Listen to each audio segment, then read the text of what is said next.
Autor: Lucita. 906. Capítulo 9. El secador. Nuevamente no podía dormir, mis pensamientos no me dejaban cerrar los párpados. Aunque ya había analizado los sucesos nocturnos y todas estas situaciones en donde despertaba, me encontraba con que estaba de día y que esto solo ocurría cuando abría la vista, al despertar por completo. Sin embargo, cuando despertaba a medias, quedaba en ese estado de estar dormitando y podía escuchar lo que sucedía alrededor, sentía que estaba en otro lugar.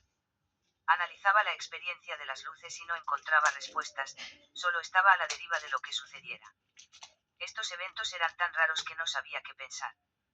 También, en mis pensamientos comprendí que estos acontecimientos nocturnos sucedían la mayor parte de las veces cuando consumía algún estupefaciente, refiriéndome a los sucesos que ocurrían cuando dormía, y a la vez recordé que la interrupción de mis sueños era por las fuertes ganas de ir al baño. Pensaba y pensaba.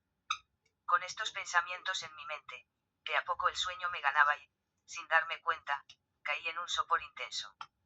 Con un sonido repentino, un ruido como de aspiradora muy fuerte, desperté asustado. No quería abrir mi mirada, el entorno alumbrado era obvio, aunque tenía los párpados cerrados. Con un movimiento brusco de cuerpo completo, abro la vista y simplemente estaba en mi pieza, y el sonido era un secador de pelo que usaba mi novia. La miré con una cara de intriga y le dije: ¿qué haces a esta hora con eso? Me respondió media enojada: me estoy secando el pelo. Yapo, levántate, son como las 3 de la tarde. Respondí confundido. Sí, me levanto enseguida. ¿Cómo es posible que sean las 3 de la tarde? Recién me he acostado, ni siquiera alcancé a dormir tanto, pensé mientras lavaba mi cara frente al espejo. Esa tarde estuvo muy floja, no entregué ningún pedido y solo estuve en un asiento tocando mi guitarra y fumando, y no precisamente cigarro. Esa noche estaba muy cansado y no quería cerrar mis párpados, el miedo de abrirlos y que estuviese de día me ponía muy tenso. En mi cama, y dispuesto a dormir, dejé que la mirada se cerrara sola por el sueño. Y así fue, logré quedarme dormido sin darme cuenta y entré en un descanso hondo, el que lamentablemente fue interrumpido por un grito aterrador. Una voz muy extraña gritaba unas palabras que no conocía. No sé qué idioma era, pero me dio mucho susto, así que de inmediato abrí mi vista. Por suerte estaba en mi pieza y estaba de noche. Logré ver mi teléfono, pero estaba pegado, parecía una maqueta de celular. No funcionaba, aunque lo reinicié, siempre quedaba en la pantalla de inicio. Estaba muy oscuro, pero me sentí como que estaba en el mundo real, como que había despertado de un largo sopor. Me quedé tranquilo un momento y, atrás, en el patio que da al callejón, comencé a escuchar unos sonidos extraños, como que arrastraban algo, lo levantaban, lo dejaban caer y luego lo arrastraban. Un olor muy raro se tornó en el ambiente, parecido al hedor del aceite usado o como un líquido químico con un olor casi parecido al pescado. Este ruido se hacía cada vez más rápido. Yo me encontraba en silencio, mi pieza estaba inusualmente oscura. Cuando, de repente, en mi techo escucho un ruido muy fuerte, como que algo cayó, pero se paró, y con un impulso que provocó un gran ruido escuché cómo cayó de mi techo al suelo. Percibí como un quejido de animal.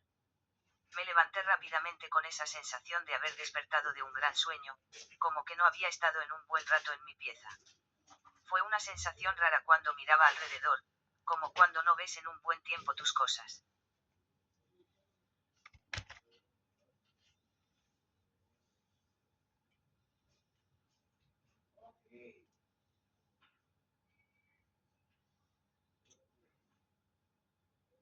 Caminé lentamente y en silencio a mi ventana, que se encuentra al fondo del pasillo. Cuando miré por un espacio de la cortina, pude ver que afuera había una fila que seguía paso a paso con dirección hacia lo Errázuriz. Eran como una turba de personas, pero que caminaban en fila. Pensé que eran oficiales de carabineros o podrían ser militares que estaban haciendo algún operativo en mi población, pero la altura de cada persona era enorme, además, se notaba que eran de contextura muy gruesa. Creo que medían como 2 metros cada uno, y eran muchos. Todos caminaban en fila, uno tras otro. Nuevamente escuché ese ruido en mi techo, pero esta vez pude ver que desde arriba caía un sujeto, o una cosa, que era igual de grande. Pero esta era delgada, muy alta. No pude ver bien sus brazos, pero creo que los tenía pegados al cuerpo con una especie de membranas. Cuando se levantó no tenía pies, o quizás sí, pero se notaba solo un bulto que terminaba en donde tendría que haber pies, con otro aglomerado muy raro. Sus movimientos eran peculiares, se arrastraban, no se notaba que levantaran pies o piernas. Donde tendría que haber pies solo había un bulto que se deslizaba y, de vez en cuando, daban un gran salto. Fue increíble lo que seis. Con un miedo aterrador me acosté y tapé todo mi cuerpo. Despierto esperé que amaneciera, pero cuando cerré mis párpados, por culpa de un gran suspiro, y al abrirlos junto con un gran zumbido, me seis en mi cama justo en el momento en el que mi mujer se estaba secando su hermoso cabello. Ese zumbido era el sonido de la secadora del pelo. Mi cuerpo se congeló y un terror se apoderó de mí.